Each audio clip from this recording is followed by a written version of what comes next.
हाँ, तो अब हम जाना है U6 प्रयोग नंबर 6 तत्कालिक वर्तमान काल यानी प्रेजेंट कंटिन्यूअस टेंस का प्रयोग भविष्य में होने वाले कार्यक्रम या निर्णय या पूर्व निर्धारित योजना का बोध कराने के लिए भी होता है, परंतु इस आशय के लिए वैसे एडवांस ऑफ टाइम का प्रयोग करना आवश्यक हो जाता है जिनसे फ्यूचर टाइम का बोध होता है। As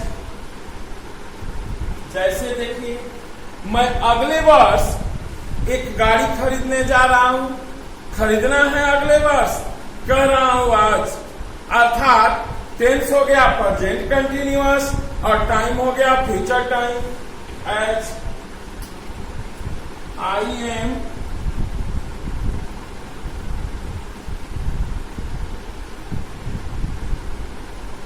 buying a car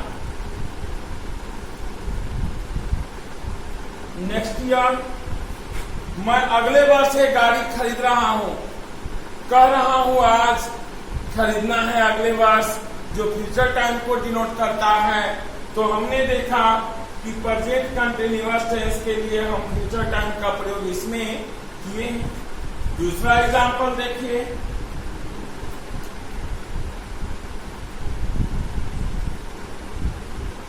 he is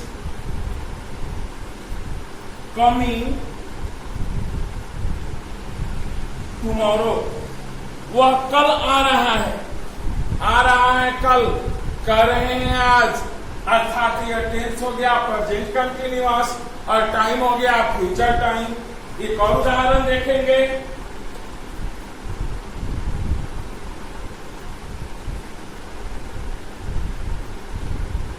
I am leaving for Delhi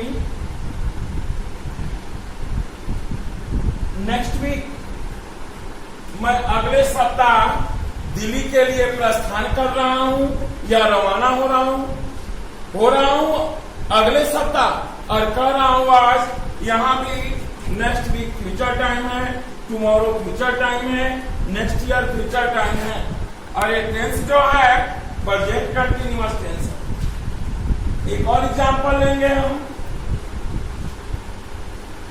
he is going to the cinema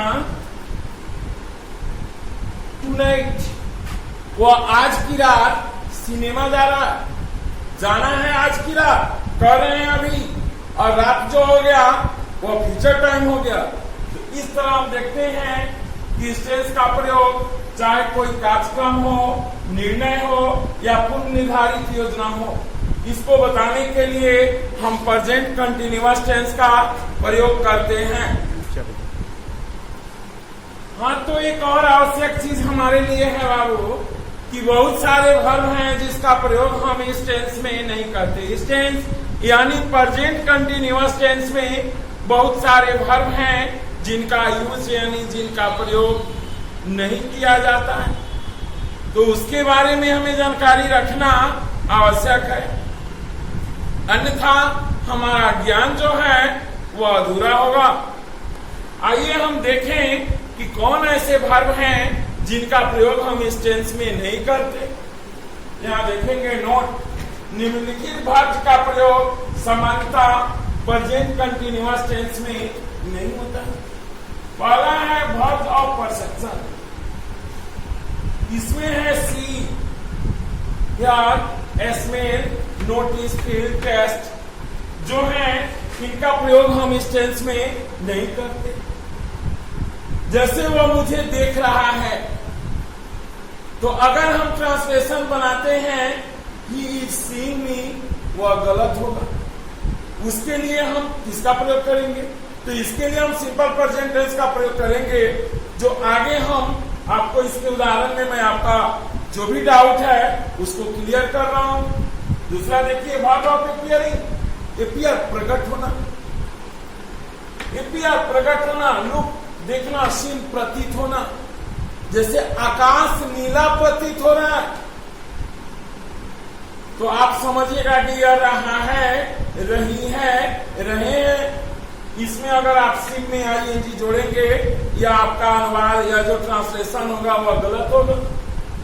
अगला देखिए verb of emotion, state of mind of thinking, जिसमें जैसे वन चाहना, विश इच्छा या चाह, डिजायर इच्छा, फील अनुभव करना, लाइक पसंद करना, डिजायर नापसंद करना, लव प्रेम करना, हेट नफरत या घृणा करना, होप आशा करना, डाउट शक करना, बिलीव विश्वास करना, डिसबिलीव अविश्वास करना, थिंक सोचना, सब कुछ मानना, एग्री सहमत होना, कंसीडर विचार करना, रिमेम्बर याद करना, फॉरगेट भूलना, नो जानना, अंडरस्टैंड समझना। इस तरह बहुत सारे वर्ड जैसे मीन है, माइंड है, इसका प्रयोग भी हम इस टेंस में कदापि नहीं करते हैं। लास्ट देखेंगे वर्ब डिनोटिंग पोजीशन, जो अधिकार दर्शाता है, उसका भी प्रयोग इस टेंस में नहीं होता है। किस टेंस में? प्रेजेंट कंटीन्यूअस टेंस में। जैसे हैव है, ऑन है, पोसेड है, कंटेन है, कंसिस्ट ऑफ, बिलोंग टू, इनका प्रयोग इस टेंस में नहीं होता। तो अभी आप कुछ वर्बों की सूची जाने जिसका प्रयोग प्रेजेंट कंटीन्यूअस टेंस में नहीं होता। अब उदाहरण हम देखेंगे।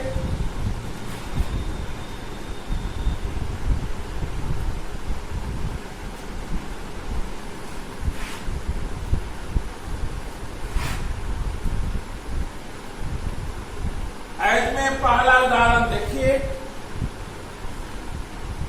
वह मुझे अच्छी तरह से जान रहा है। ट्रांसलेशन है वह मुझे अच्छी तरह से जान रहा है। अगर आप बनाते हैं he is knowing me well,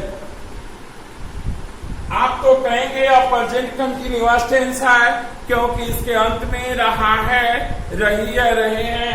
but यह ट्रांसलेशन आपका गलत, यह अनुवाद आपका सही नहीं है। क्यों? क्योंकि नो का प्रयोग यानी नो मीन्स जानना होता है, इस वर्ब का प्रयोग इस टेंस में नहीं होता। यहां देखिए नो, इसका प्रयोग इस टेंस में नहीं होता। इसका अनुवाद क्या होगा? He knows me well। इसके लिए भले इसके अंत में रहा, रही, रहे हैं, लेकिन उसके लिए हम सिंपल प्रेजेंट टेंस का प्रयोग करते हैं क्योंकि इन वर्ब का प्रयोग इस टेंस में नहीं होता। दूसरा उदाहरण लीजिए, मैं आपकी समस्या को समझ रहा हूं। ट्रांसलेशन है मैं आपकी समस्या को समझ रहा हूं। आप बनाइएगा I am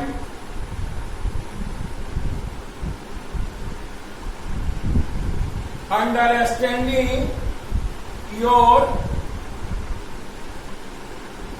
problem. Subject is a मान बिफोर अदर वर्ड कीजिएगा।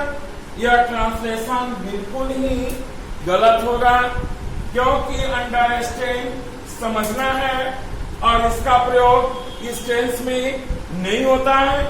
इसका ट्रांसलेशन सही क्या होगा? I understand your problem.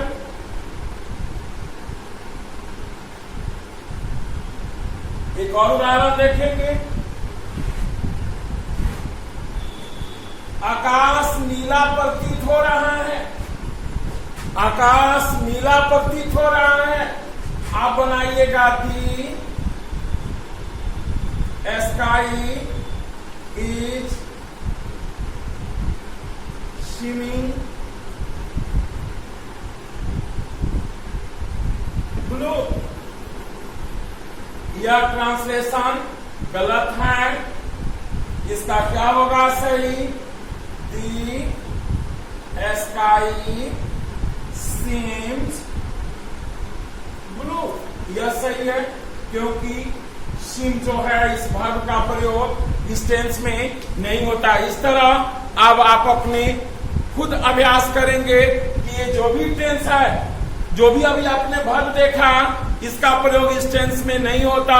रहा, रही, रहे में अगर इस वर्ब का प्रयोग हो तो उसके ट्रांसलेशन हम सिंपल प्रेजेंट टेंस के आधार पर बनाएंगे। Subject V1 V5 other word, न कि subject is MR V4 other word. इस पर नहीं बनेगा, प्रेजेंट कंटिन्यूअस टेंस पर नहीं बनेगा। ऐसे वाक्यों का अनुवाद सिंपल प्रेजेंट टेंस पर बनेगा। अब अगली कक्षाओं में हम इसके आगे अध्ययन करेंगे और आप इस चैनल को सब्सक्राइब करें और अधिक से अधिक लाभ लें। अंग्रेजी में बेहतर जानकारी के लिए, इंग्लिश में बेहतर जानकारी के लिए आप इस चैनल को अधिक से अधिक मात्रा में सब्सक्राइब करें, बेल आइकन को दबाएं और अंग्रेजी में अपने ज्ञान को विकसित करें। धन्यवाद। फिर हम अगली कक्षाओं में